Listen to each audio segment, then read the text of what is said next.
पहाड़ के ऊपर एक मकान बना हुआ था। उसमें चित्रकला नाम की एक जादूगरनी रहती थी। वह काला जादू जानती थी। पहाड़ के नीचे तलहटी में एक गांव बसा हुआ था, जिस पर जादूगरनी ने अपने जादू से कब्जा किया हुआ था। गांव के लोग जादूगरनी से बहुत डरते थे। उन्हें पता था कि अगर जादूगरनी को गुस्सा आ गया तो अपने जादू से पूरे गांव को खत्म कर सकती है। इसलिए गांव वाले जादूगरनी को खुश करने के लिए उसकी हर बात मानते थे। गांव वाले जितना भी कमाते थे, उसका एक बड़ा हिस्सा जादूगरनी को देना पड़ता था। कई सदियों से यही परंपरा चली आ रही थी। गांव के लोग जवान से बूढ़े होकर मर जाते थे, लेकिन जादूगरनी हमेशा जवान और खूबसूरत बनी रहती थी। इसका राज कोई नहीं जानता था। इसी गांव के एक घर में राकेश नाम का एक बच्चा रहता था। उसके पिता खेत में काम करते करते चल बसे। पिता के मरने के बाद राकेश ने खेती का काम संभाल लिया, लेकिन जितना भी अनाज वह मेहनत करके उगाता था, उसका एक बड़ा हिस्सा जादूगरनी को देना पड़ता था। एक दिन राकेश ने अपनी माँ से कहा, माँ, ऐसे तो हम कभी चैन से रह नहीं पाएंगे। इस जादूगरनी के कारण मेरे पिता की मृत्यु हो गई और अब मैं भी इसकी गुलामी कर रहा हूँ। राकेश की माँ ने कहा, बेटा, तुझसे पहले भी कई लोगों ने जादूगरनी का विरोध किया, लेकिन उसने अपने जादू से सबको मार डाला। हम कुछ नहीं कर सकते हैं। राकेश ने माँ की बात को बीच में काटकर पूछा, लेकिन माँ, कोई तो रास्ता होगा इस सब से बाहर निकलने का। राकेश की माँ बोली, बेटा, मेरी बात मान, जैसा चल रहा है चलने दे। राकेश उस समय तो चुप हो जाता है, लेकिन उसके मन में जादूगरनी से गांव वालों को छुटकारा दिलाने की बात घर कर गई। राकेश अगले दिन से अपने खेत पर काम करने जाने लगा, लेकिन उसका मन काम से ज्यादा जादूगरनी में लगा हुआ था। दोपहर को राकेश एक पेड़ के नीचे खाना खाने बैठा। वहीं उसके बराबर के खेत के दीनानंद चाचा भी खाना खा रहे थे। दीनानंद चाचा से राकेश ने अपने मन की बात कही। राकेश की बात सुनकर उन्होंने कहा, बेटा, बात तो तेरी ठीक है, लेकिन काम बहुत कठिन है, इसमें तेरी जान भी जा सकती है। राकेश बोला, चाचा, अगर गांव वालों को बचाने में मेरी जान भी चली गई तो मुझे खुशी होगी। आप कोई तरीका बताओ। तब दीनानंद चाचा ने कहा, आज से कई साल पहले गांव में एक किसान ने जादूगरनी को मारने की कोशिश की थी, लेकिन जादूगरनी को पता लग गया।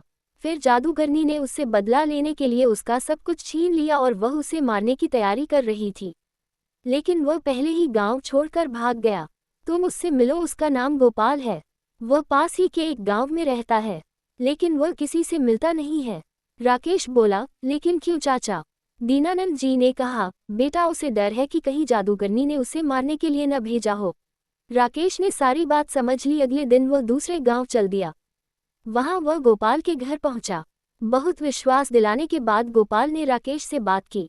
गोपाल ने कहा, मैंने एक बार रात को जादूगरनी के महल में जाकर उसका गला दबाया, जिससे वह सोते सोते मर जाए, लेकिन वह मरी नहीं, क्योंकि उसने अपने प्राण एक तोते में रख रखे हैं। राकेश को बहुत आश्चर्य हुआ। उसने पूछा, लेकिन ऐसा क्यों चाचा? गोपाल ने आगे बताना शुरू किया, बात यह है कि जादूगरनी हमेशा जवान और खूबसूरत बने रहना चाहती है, लेकिन उसका जादू अपने ऊपर नहीं चलता, इसलिए उसने उस तोते को पाल रखा है। उसे जादू से जवान बना रखा है। उसके अंदर जादूगरनी के प्राण हैं, इसलिए वह भी जवान बनी रहती है। अगर कोई उस तोते को मार दे तो सब ठीक हो जाएगा। राकेश गोपाल से विदा लेकर अपने गांव वापस आ जाता है। रात होते ही वह चुपचाप जादूगरनी के महल में पहुंच जाता है। वहां देखता है कि जादूगरनी सो रही है और उसके पास ही मेज पर एक पिंजरा था, जिसमें वह तोता था। राकेश तोते को हरी मिर्च खाने को देता है।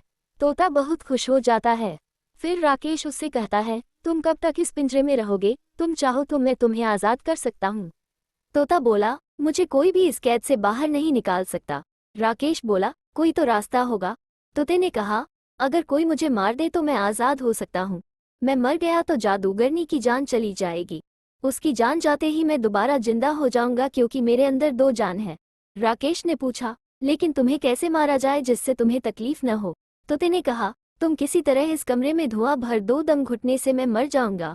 राकेश सारी बात सुनकर वापस आ जाता है।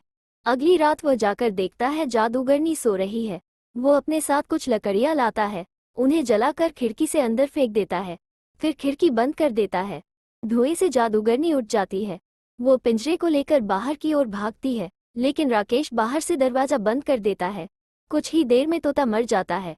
उसके मरते ही जादूगरनी के हाथ से पिंजरा छूट जाता है और वह मर जाती है। ये सब राकेश बाहर से देख रहा था। जादूगरनी के मरते ही वो खिड़की खोलकर अंदर जाता है और पिंजरे को बाहर ले आता है। कुछ ही देर में तोता जिंदा हो जाता है। इस तरह राकेश की हिम्मत और सूझबूझ से गांव वालों को जादूगरनी से छुट्टी मिल जाती है।